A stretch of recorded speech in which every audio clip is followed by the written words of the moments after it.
So in this video, I'm going to show you how you can get started with process applications by looking at the QuickStart app, which is sort of like a list of pre-built business processes that you have access to from the start, courtesy of Oracle. So we're going to get started here by going into processes and then process applications here, which will take you to this page.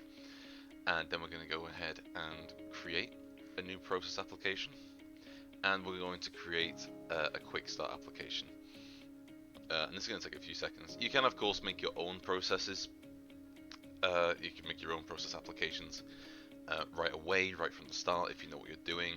But or you could even import your own ones from another external system. But I would definitely recommend starting with the pre-built applications so that you can get used to the editor and that first of all.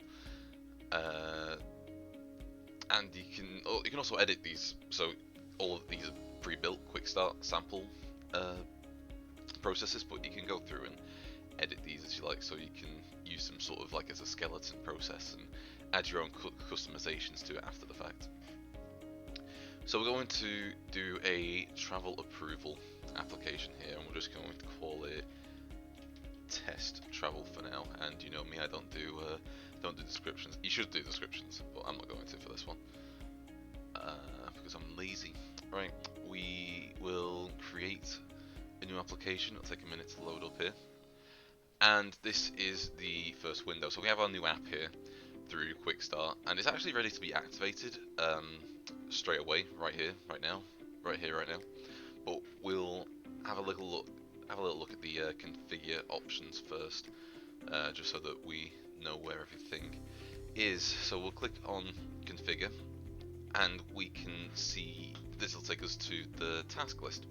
Here, this shows us every task that is part of the process, and we can click on each of these to get some more detail about it, get the name and the title, or we can click on this one and it will take us to task summaries and reminders and assignees and things like that, and we can edit that whenever we like. So we can change titles to sort of better reflect our specific business and things like that. You see, if we go into this one with this little bell icon here. Oh yeah, that reminds me. Don't forget to like, comment, subscribe, and hit that bell icon for notifications and the YouTube algorithm and all that good stuff. Yeah, okay, back to Oracle. So this has some email details on it that you would, you can see the basic one here.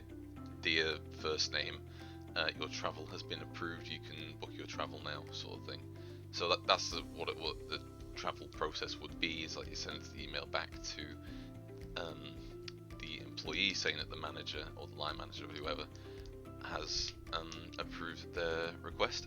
So this isn't the only way to view it.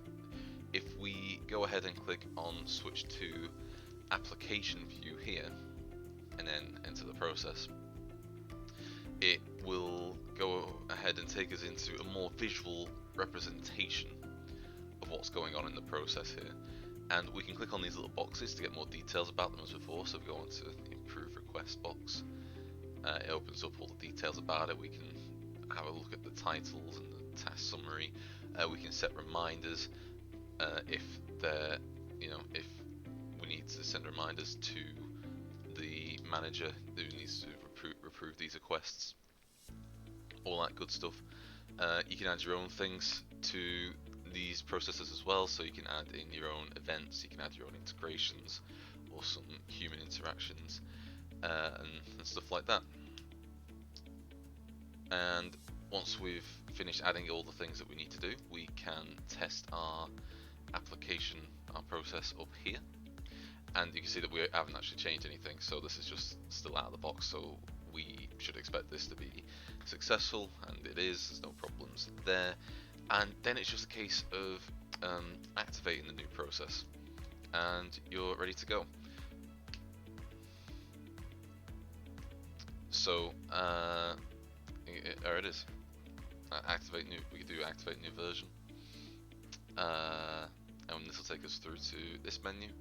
do the latest published version. We're going to validate that. See that the thing has been successfully validated, and then we can do a version number in here. So I'm going to do say 11.0, and click activate. And fingers crossed that I've not done anything wrong here. And there you go, application has been successfully activated. So there we have our process, and it's been activated, and we can now do travel requests and related things to that. So in the next video, I'm going to show you how to assign users to this process, so your managers and your employees, and then I'm going to actually show you how to add your new process into an application and into an integration as well. So stick around for that, and I'll see you in the next one. Take care.